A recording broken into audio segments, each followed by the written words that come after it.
is to increase use of these resources and just increase knowledge of them too amongst our libraries, and then by extension across to the library patrons. My name is Jessica Knock. I'm the manager of Library Development Services. It's so great to see you. With me today are my colleagues, Penelope Dolphin, who is a library technician in the department, and Laura Peters, also a library technician. If you notice any little awkwardness between Laura and I as we switch, it's because we are actually sitting right across from each other. So we have to remind each other to turn our mics off so you guys don't hear an echo or anything like that. So just a little bit of info about what's going on behind the scenes here. So of course we have our contact information up here on the screen, and most of you know that you are able to contact us at any time using the Ask YRL at yrl.ab.ca email, which comes to our department first, and we answer those questions, or we send them off to other departments within the organization. So that's probably the fastest and easiest way to get a hold of us if you have questions. So before we dive in, just a little quick overview of what to expect during today's session. I'm going to start by giving you an overview of your library's eResources. Some of this stuff might be, you might know it all already. You might have been with the YRL organization for a long time, or you're pretty familiar with the eResources. But if you're new and you're not quite sure how they all work, this short section will be of interest to you. And then we're going to hop into the 5 essential eResources that we've selected for today's session. So we chose the theme of education. And so we will be looking at Cisco Academy, LinkedIn Learning, Pronunciator, World Book, Online, and Solero. And we'll be doing a rapid fire introduction to each of those, do our best to answer questions. And of course, if we can answer the questions off the tops of our heads today, we will be able to follow up with you, no problem. And then we'll end with a really quick little questionnaire to hear from you what you'd like to learn about next in our next series of webinars on eResources. So we're going to dive right in and talk a little bit about the YRL digital content. And what I'm actually going to do is hop out of this screen here and talk about my talking points here from a different screen. So we've been finagling with switching between screen sharing options here. The best I can figure out today at the last minute is I'm going to stop the share. We're going to start it again.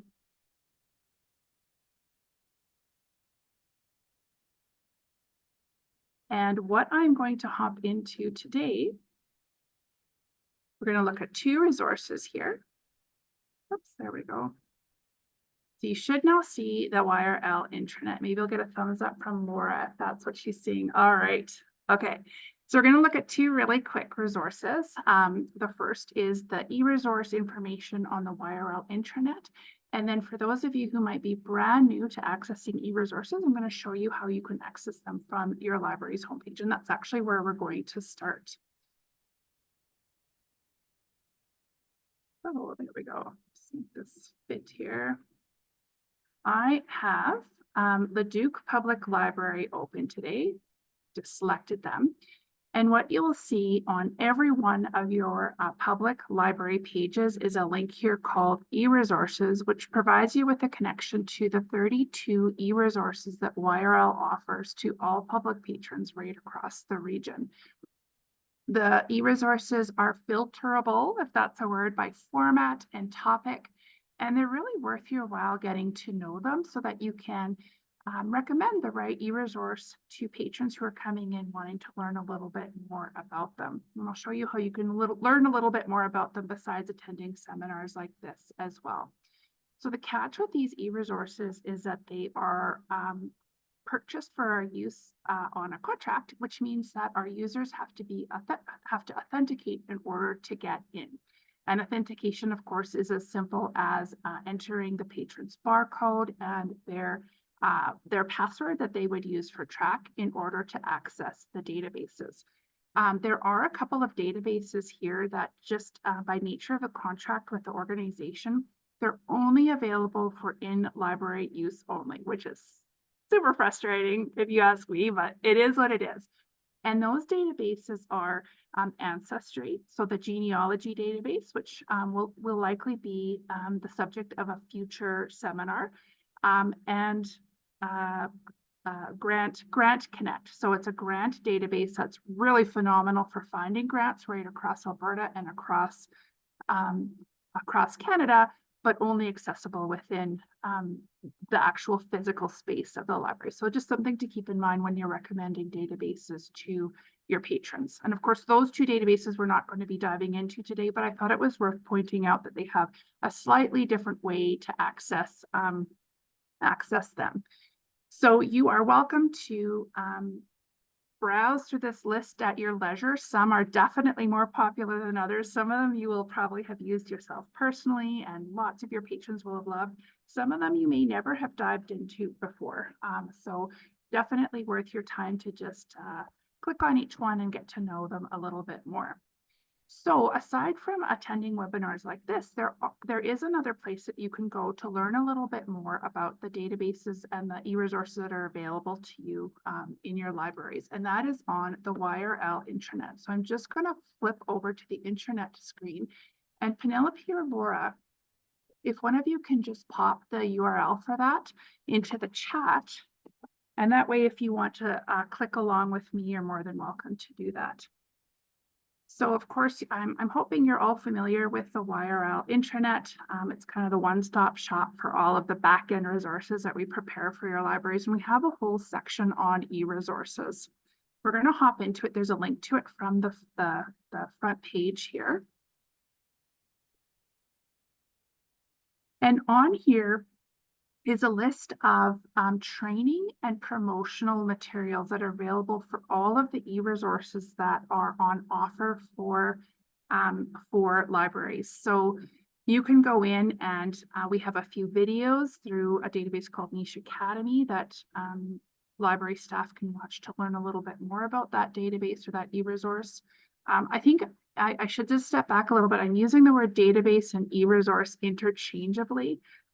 The proper terminology is actually e-resource, but this is my academic library background kind of coming in, and I can't get rid of that word database. So when I say database, I mean e-resource, just as a bit of background for you. On this page, you can find brochures and help for, I think, Penelope, you can give me a thumbs up if I've got this right. I think all of the databases that we have on offer, she's saying no. There's a few that the database provider don't have a lot of content. Yeah, and she's agreeing with that. So everything that we've been able to find that's current and new is up here in terms of promotional content. Some of the bigger databases actually have really robust social media content on their website. So think about Libby and Cloud Library. Those are huge e-resources, and their websites actually have tons of social media content that you can just pull and post on your own social media pages.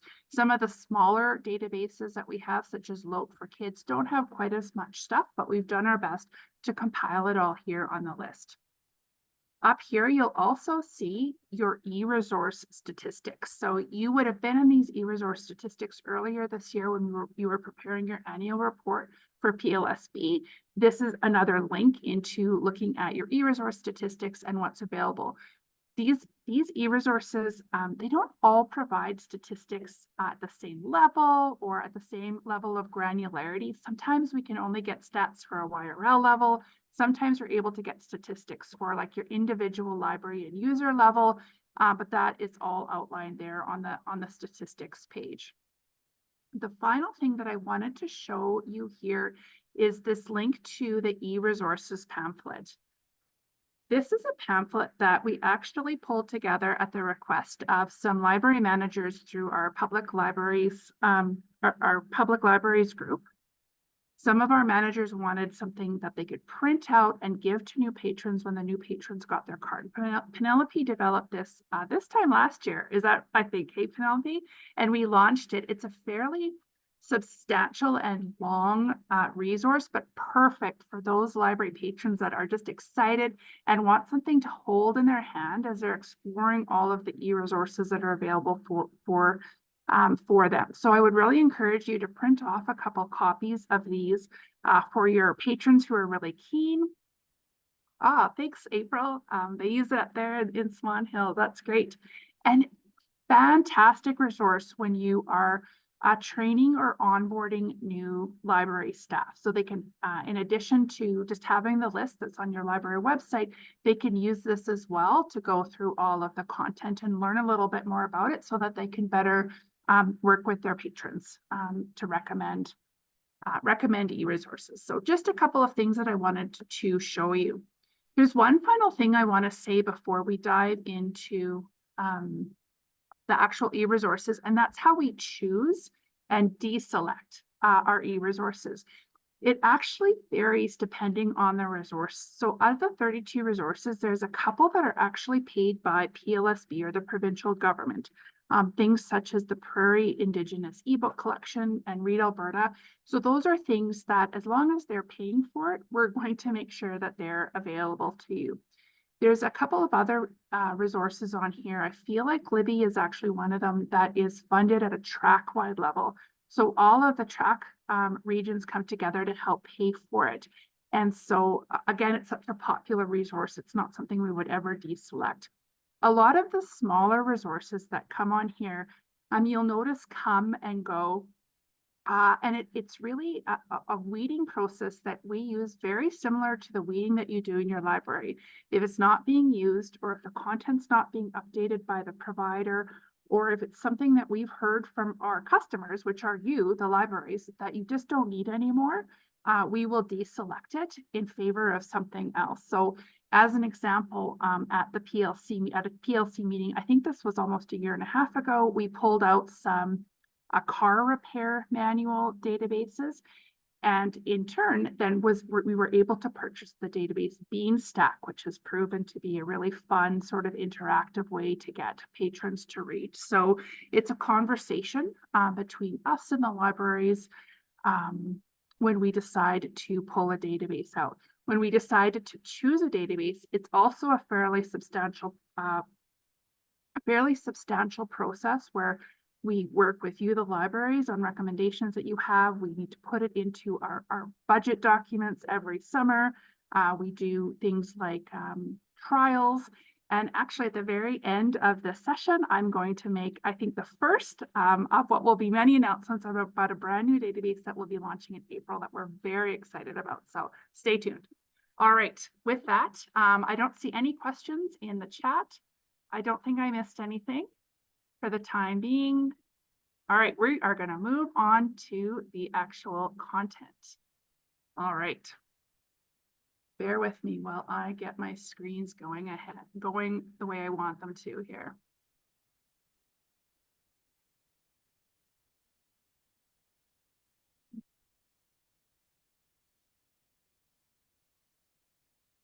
Sorry, everyone.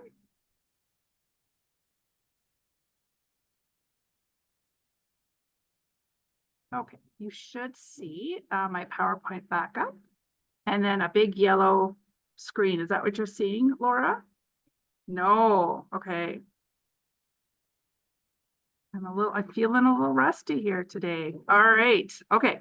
The very first one that we're going to look at is a product called Cisco Networking Academy. We launched this time last year after probably 4 or 5 months worth of trialing and seeing if it was something that would be helpful and meaningful to our libraries. So the Cisco Networking Academy is actually free for us to use. It was provided by the company Cisco, but they work exclusively with libraries and some larger not-for-profits in Canada in order to roll out their learning content on all things digital. So it's not something that a member of the public could just hop on and have a look at through the internet. It is typically something that's delivered through a library. And the benefit of doing that is that not only can the libraries promote all of this really rich learning, but some libraries in Canada are actually pulling together learning groups around the content within Cisco Networking Academy. So we're going to hop in real quick and have a look at it. I'm gonna just do this a different way here. So you'll have to just bear with me while I do my searching here. I do feel a little bit rusty. Okay. So I just hopped in to one of our library's database lists, and I'm hopping into Cisco Networking Academy. So the very first page that you see here is sort of a landing page that we've prepared of the courses that are on offer by Yellowhead Regional Library. These are courses that we've selected from their catalog of courses that we feel would be of most benefit to patrons across YRL. The courses themselves, although there is a date frame on them, so when we hop into here, we'll see a date frame on here between January and December of 2024. I'll just wiggle my mouse over what I'm talking about here, and I'm just looking over at Laura. It's still looking okay? Yeah. All right. And all that means is that we've renewed that course for this year. It's not that someone has to start on the 16th and it ends on the 31st. It is asynchronous. And although Yellowhead Regional Library is listed as an instructor, we don't actually instruct the course. The content is prepared by the company Cisco. And like I said, delivered asynchronously to the user. The benefit to the user is that they get industry level training for free. They can get badges that they can display on their LinkedIn pages, or they can put things on their resume. And they can put these things on the resume and they can take them at any time, really. So kind of slick. It hasn't had a lot of uptake. It's certainly not something we're looking at pulling down at any time right now, because it is free for our users. We're not paying anything other than the time it took to set up this this interface. But we would love to see some more uptake and some more feedback from our libraries about users that have actually completed some of these courses and popped them on their resumes. Are there any questions about Cisco Networking Academy before we move on? I have actually one final point about this too. One of the reasons that we decided to select this for our e-resource list is was because the provincial government is really promoting skill development and career development, and they're giving money away for programs that are doing this. And we really want to show that libraries are aligning with the priorities of the provincial government. So this is one way for us to say on behalf of all the Yellowhead libraries, hey, look, provincial government, here's a way that we're aligning with some of your priorities. All right, I am going to pass things over to my colleague. I think Penelope is doing LinkedIn. Yep. All right, over to you, Penelope. Okay. So yeah, LinkedIn Learning has a little bit of overlap with Cisco because it's also about asynchronous courses, professional development in technology, but it also has professional development for business as well. Can you just go to the next slide? Perfect. So I'm actually just gonna hop into sharing my screen so I can walk you through some of this. 1 second here.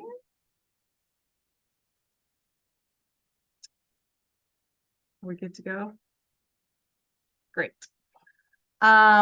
So LinkedIn Learning is one of the only ones that doesn't use the same authentication when you open it. Instead, it'll open directly to this page and you click Get Started. And you just log in with your library card number and PIN. So it's basically exactly the same as the other way, except it takes you to the page on the website instead of going through our authentication through Open Athens. So once you're logged in, you can, sorry, my Zoom stuff is just hiding everything. You go to the main page. If you have an account, which everyone who has a library card does, you can select topics that you're interested in and they'll populate on the main page here as suggestions of what courses you could take next. You can also look directly by content. So like I said, it's business, technology, and creative. So it's got a little bit of everything. Creative, a lot of it is professional development focused, like graphic design or animation. However, there are a couple things that anyone could be interested in. For instance, it has music lessons, which I don't think a lot of people know, but they're pretty robust. They have drawing lessons. So that's something that your patrons who don't want to do professional development, but want to learn how to play the banjo might be interested in. And you could spotlight some of these courses. Just hit back here. So once you're in a section here, you can see that it has role guides as well as learning paths. So these would be very specific paths with multiple videos. So a digital marketing specialist, you would take courses that are relevant to that, and it has them all lined up for you. Or you could take courses one by one, just depending on what you're interested in. So there's different ways of learning. The other thing I will say is that you can get certificates for some of these. Not all of the courses, but some of them do have certificates. So Microsoft provides some certificates. LinkedIn Learning has some. So these, again, like Cisco, would be great for a resume, providing to your job to show that you learned about career essentials in generative AI, or whatever else you want to take. So this is another great way to boost the resume for patrons. The other interesting thing to note is that they also have pretty robust coding lessons that you can take. So I will just open this one. And the interesting thing is in these lessons, they'll have the learning videos. They'll also have built-in applications where you can actually practice typing in code. I have no idea what I would type in here, but if I did, this would be great practice. And it's built directly into the website, so you don't have to go anywhere else and you can get practical practice. So there's lots of great stuff on here. I recommend just exploring. You can go through homepage or through content and taking a peek at what they have, because yeah, it's not all professional development. There's lots of interesting things, and it's free for all your patrons, which is amazing. Okay, so I am gonna stop sharing so we can go back to the PowerPoint.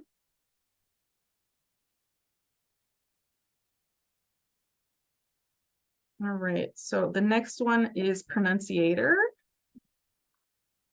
And it is our language learning application. So anyone who is interested in learning language, this is the place to send them. So again, I will share my screen.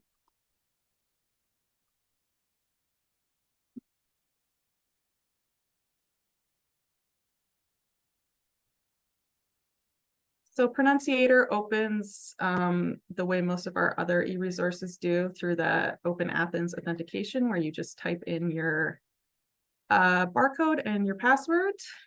It'll take you to this page, and then you can decide if you want to just immediately access the site, but you can also create an account. So this is really great because it allows you to keep track of your progress in lessons, and you can keep track across platforms. So if you open it in a browser on your computer and then you open it on your phone, it'll know where you are and what you've learned so far. Instant access won't store any of that information, but if someone just wants to take a look, they can click that. That'll take you to this page, and you can select what language you currently speak. And they have different dialects, so I can select English Canadian. But there's lots of languages to choose from there. I'm hoping you guys can see this pop up. Great. And then there is a ton of languages you can select that you want to learn. Like seriously, a ton, over 300. I'm going to select French Canadian. So you pop that in, and it takes you to the main page here. So there's main courses, which is you can go through different vocabulary, stuff like that, kind of at your own pace. There's also these structured courses, which are like they have 8-week learning guides. You can learn before you go somewhere if you're traveling to Quebec, or you can take a quick beginner course, and it will structure it so that you do a certain amount of Welcome to beginner course 1. lessons a This day, course will get you started learning your new language. and it immediately You starts don't talking. need any previous. So you can kind of look at those different things. There's also, I'm sorry if my cat's in the background. There's also daily lessons, which just kind of take you to, you can select your skill level, and they just have a daily lesson once a day. So it could be about fruit or family or umbrellas. It's just a quick daily lesson that you can pop into. It's probably under 5 minutes. If you click into the main course, you know, you can check out core vocabulary, phrases, that kind of stuff. Apple. You can also download the audio sessions. So that's really great for anyone who has spotty Wi-Fi or spotty internet. It's not just streaming. And then there are also quizzes and other ways of learning attached to everything. So you can kind of see here, like there's so many different kinds of quizzes. It's great for all different kinds of learners. There's audio, pronunciation, writing, just all the different ways you can learn a language. So that is a really quick tour of Pronunciator. It's really fun, actually. I kind of got addicted when I was prepping for this. And now I think I want to learn French for reals again. I'll stop sharing and we'll move on to Laura.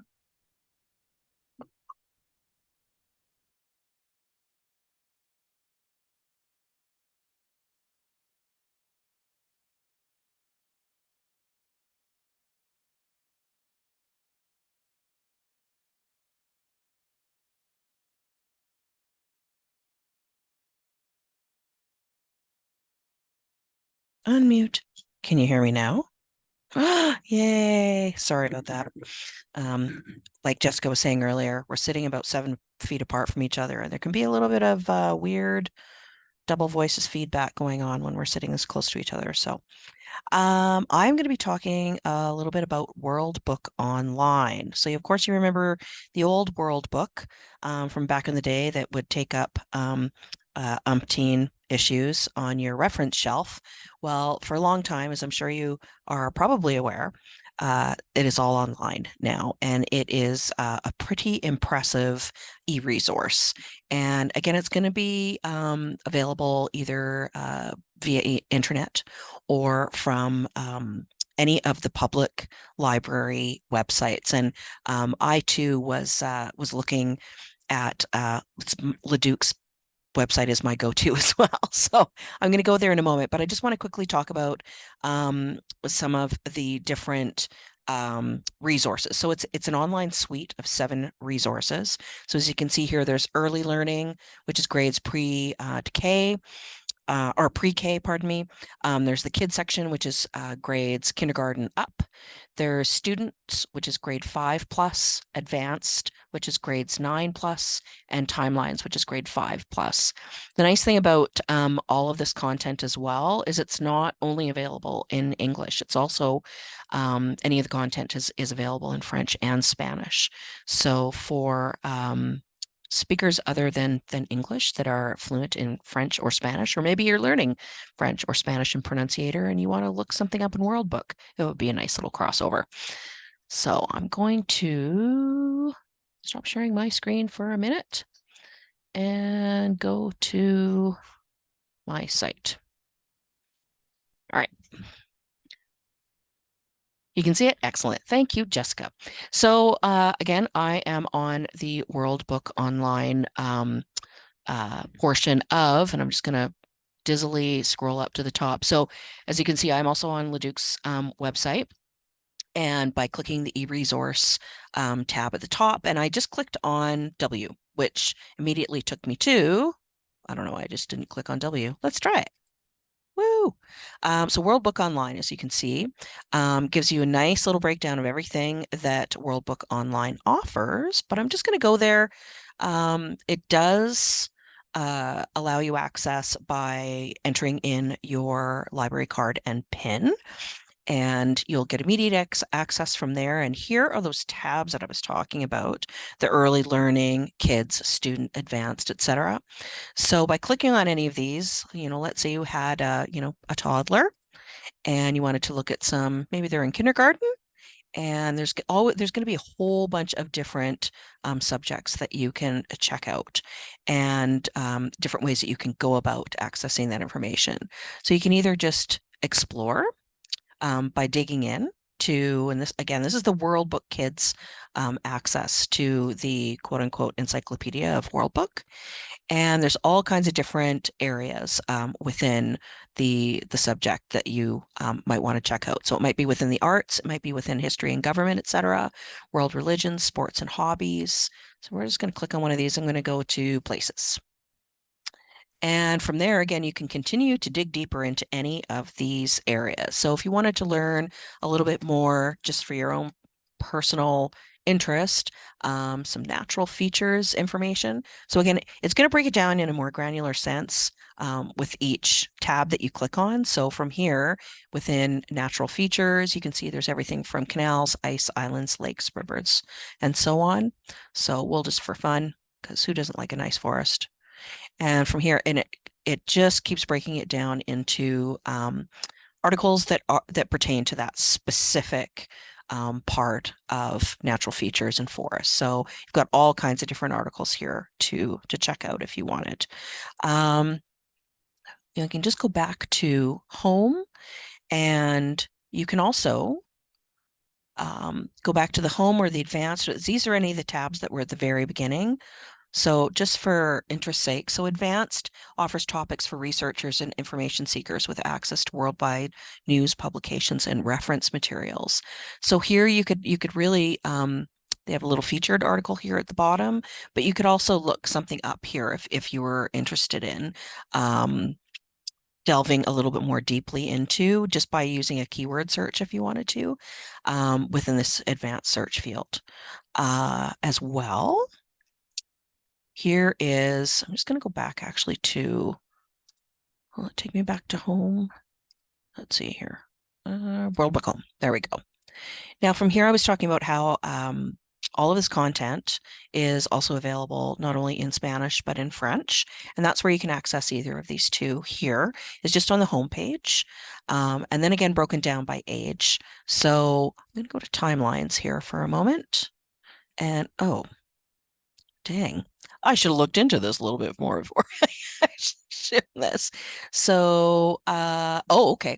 So you can actually save content that you have discovered on the site and create your own little My World book account and store all of that information if you wanted to go back to it at a later date. That could be really great for students, especially if they want to save some information that they have gathered, if they're working on a report, or maybe it's just something that they're really interested in. Maybe they're really interested in horses and they have found a whole bunch of really cool information on the site and they want to keep it all together so they can access it at any given time. And you could use the timelines feature for that.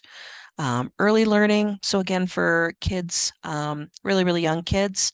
And again, there's going to be all kinds of different options here for them to enjoy and learn from, including a bunch of really fun videos, games, stories, and activities. The stories are narrated, which is really fun. The games are interactive. And the reading is basically leveled reading practice with visual encyclopedias for preschoolers and young children. So there's just a tremendous amount of content here that I even kind of want to do myself, actually, that the child in me is wanting to play, connect the dots and the maze super tooth and so on. So you could have a lot of fun on this, either with your kids or students that had maybe come in to the library at the end of the day after school, and they want something that is entertaining, but where they can also learn something. This is a great resource for that. The next one I'm going to talk about is, and I'm just going to scroll up ever so slightly, and it's another educational e-resource that we offer, and it's called Celero. So Celero stands for Student-Oriented Learning, Assessment, and Reporting Online, and it's a student self-directed learning resource that augments state, well, in this case, we're not a state, but provincial curriculum in English language arts, mathematics, and science for grades 3 through 12. I'm just going to click on it. And again, how you would access it is by entering in your library card and PIN. Whoops, I don't want that to keep that. Thank you. Sorry, keeper. Never. So this, the courses would not be here if you were to log in for the first time. These are courses that I have added to Celero. So for example purposes, it will look like a very blank slate, and you might question for a second, am I here? Am I where I'm supposed to be? But what you can do is Celero is basically, it offers students access to as many as 10 courses and includes lessons, quizzes, tests, and study tools. So let's say they wanted to learn a little bit about, and I'll just go to add course, and it shows you all of the different courses that are available. So maybe they're in grade 11 and they want to do a little work in mathematics 21 for the province curriculum. And I'm just going to uncheck the other ones that I had checked. And there it is. So this is basically, it's like a dashboard, and that's where the courses that you have added or the user has added. And by just clicking on it, it will take you to the topics that are part of the curriculum that are that you're going to be learning about in that particular course. And there's all kinds of different information here, as well as the breakdown of topics within Mathematics 21. Assessments, so any pre and post tests that you can use for practice. And again, additional practice tests. Once you've taken any of those tests, it will give you assessment results. And the really cool feature on this is you can add notes, so little study notes that you want to add within the content that you might want to refer back to, or that you maybe need to do a little bit of extra work on, as well as flashcards. So basically, this e-resource offers everything from subtopic quizzes, topic and unit tests, full-length year-end practice exams, excuse me. And by using some of these practice tests, the practice questions can actually be added to not only your study tools and your flashcards, but if it was, and I'm not sure if I'm going to be able to show you an example here necessarily.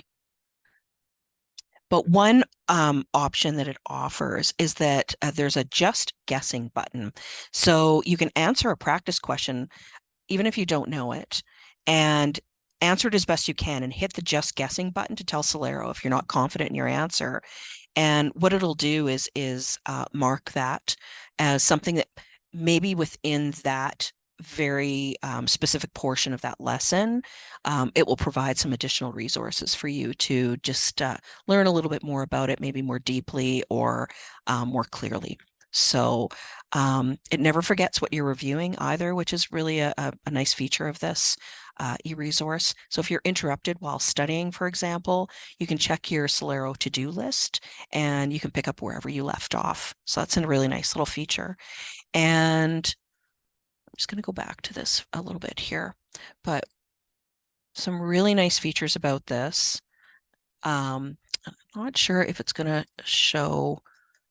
Okay, so it's not a really colorful, because we're in, maybe not fair by saying this is math, but any of the lessons will have illustrations contained within the lesson itself. And if it was, let's say, biology 10, there's going to be, and you're talking about the eye or learning about the eye, it has great illustrations, color illustrations. They're really well labeled to help you get through the lesson as well as you can see here, there's examples, and we'll actually show you how it came about, the answer for that example. And I'm just going to go back here for a moment.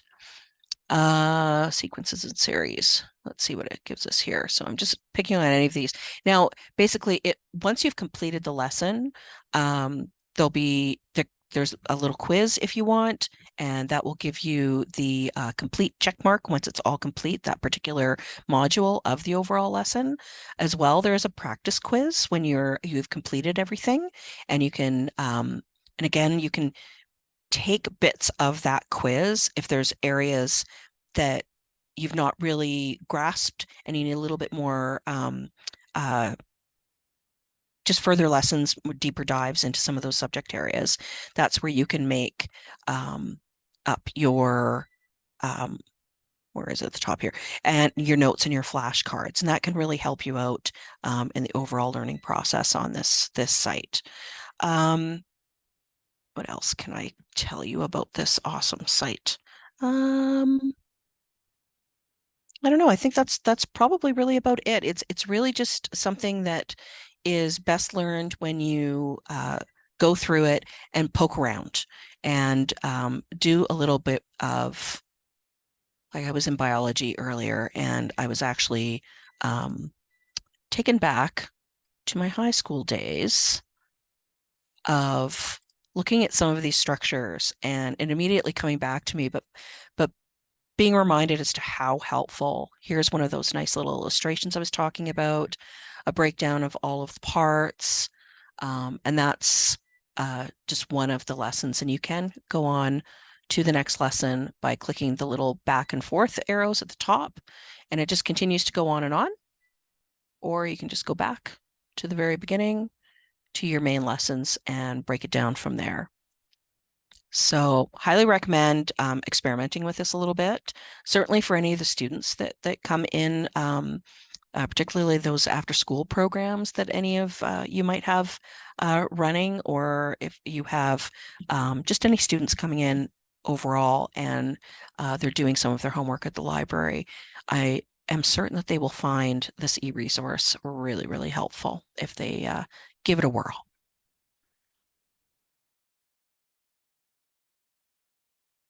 Great, thank you, Laura. We are wrapping up.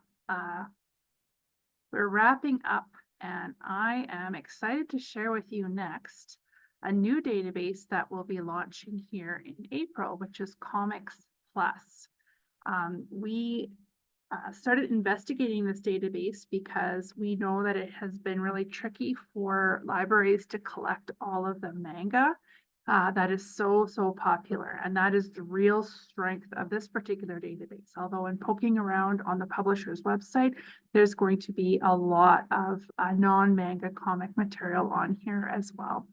We're expecting the launch date of this to be mid to late April, but prior to the launch, we will be providing pre-access to our libraries. They can test it out, have a look at it. Josie asked me to have a quick hands up to see who might be interested in having a demo access to this before April. So you can pop your name in the chat if you are interested. We would love to have a few people test it out for us. So with this launch, as with any database that we launch, we will be offering training through webinars. We'll be offering lots of social media promotion. We'll be pulling together resources that you can use to learn how to use the database, to teach your colleagues and your staff how to use this database. So yeah, we're really excited about it. Are there any questions before I wrap things up?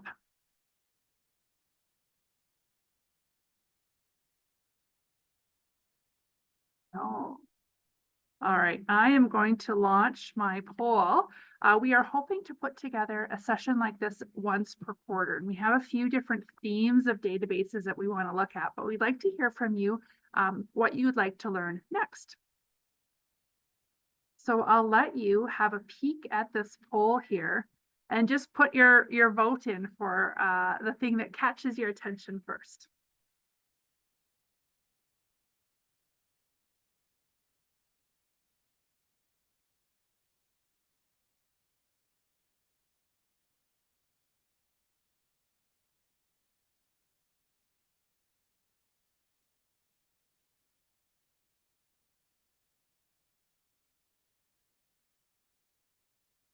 All right, I think that was everybody, and I'm not surprised to here that you would like to learn more about all of our ebooks. Definitely the most popular e-resources that we have on the list, for sure. All right, thank you very much. We'll be announcing that next date here shortly, likely in Q2, so April, May, June will be our next session on e-resources. I'll share these results with you here so you can have a look. All right. It looks like we have a few of you who are looking for early access to the demo for Comics Plus. I do have a feeling that Josie will be sending out the invite to demo to everyone, but we wanted to give you guys just a heads up and get some names so that we can get you set up as soon as possible. With that, thank you, Laura. Thank you, Penelope, for presenting with me today. Thank you all for attending, and we look forward to seeing you at our next webinar. Take care, everybody.